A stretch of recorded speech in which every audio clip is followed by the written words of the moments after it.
And good evening, everybody. I just want to talk models a bit. You know, often hear about, oh, this kit's better than that kit, or this is a great kit, or kit reviews.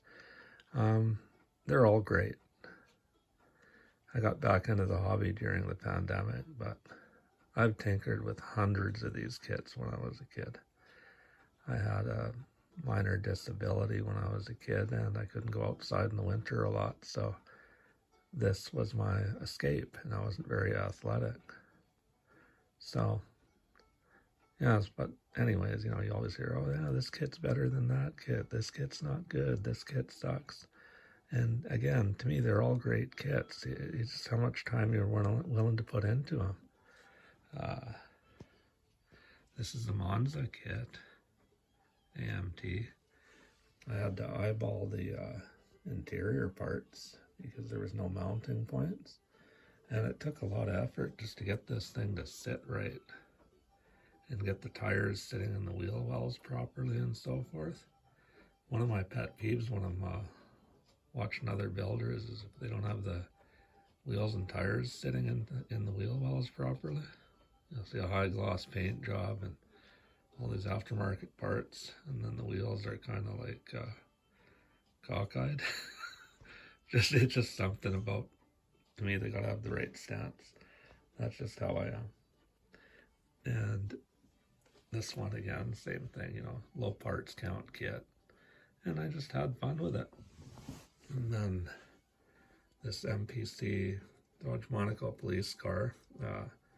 Usually I paint all trim by freehand, but for this particular one I had to mask that off because where the silver is, because there's basically not much there to paint. So in terms of trim detail, you know, and then of course you got the nudge nudge wink wink better kits, the Mobius 65 Comet Cyclone. And even with that kit, I had to move things forward a little bit because the wheels were too far back in the wheel wells, which really annoyed me. And I've seen builders build this kit, and most of them haven't corrected that issue with it. So even the so-called great kits don't always fall together properly. And then, of course, the Supernatural Impala, which I added my own spin to it. I got an Impala SS and used the hood and used chrome parts from the El Camino kit, wheels and tires from the AMT El Camino kit, buckets from the Impala SS kit. And that was painted outside in the winter time. Which brings me to another topic. You know, often we'll have builders and they're talking about all these different paints and all these different aftermarket parts and group builds and everything, and that's fun. That's great. But not all of us can do that kind of thing. My builds were, each one of these builds you're looking at were built right where they're sitting. I dropped a hobby mat down and I built them there. And these are the extent of my tools.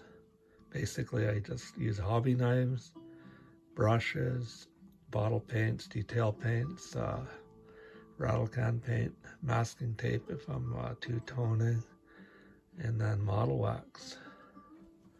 And yeah, I store them up here. I got my die casts. And I'll just show you. Like, again, you know, we don't all have the facilities to build all this stuff and go to the next level. It's not because we don't have the passion, it's because we don't have this workspace, for one, and we don't have the money. And this is it. There's my stuff that I used to build. My mat, it's all in my closet. My paints, some kits in the corner there that I use for parts if I need them. Because this is it. This is limited. I'm renting where I live, and I can't even put a spray booth in anywhere. And yeah, so everything's painted outside.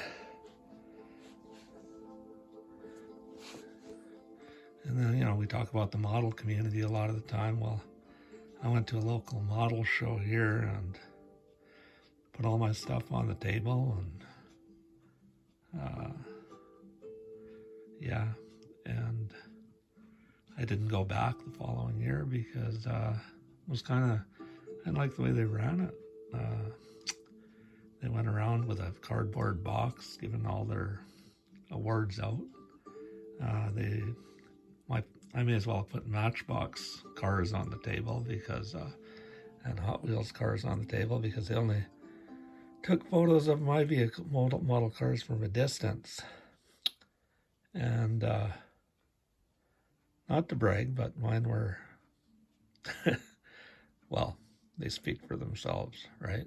And this is northern BC, and there's not a lot of high-end builders in this part of the country. So yeah, but anyways, you know, this is what the hobby is all about. It's about having fun and mixing and matching, and you know, and again, we don't all have access to aftermarket parts, or we don't have the workspace to, you know, go all out on detailing and painting and that sort of thing, right?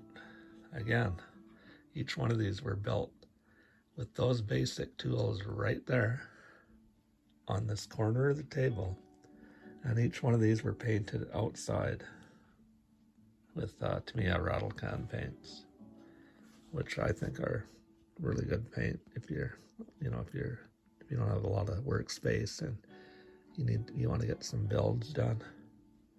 It's all about the fun. That's what model building has always been for me. And so if I'm touching up a model or detailing something, or something goes wrong, and you know, I could wreck any one of these models tomorrow and it wouldn't bother me.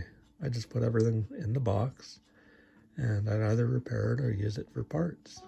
And it's that simple, because that's how I built as a kid. This was and is just a fun hobby for me, and for a lot of us out there. So yeah.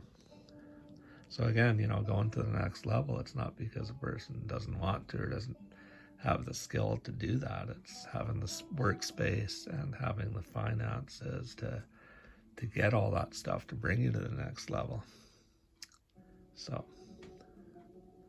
yeah, so anyways, that's my model talk for the evening. And thank you, everybody. Have a great rest of your evening.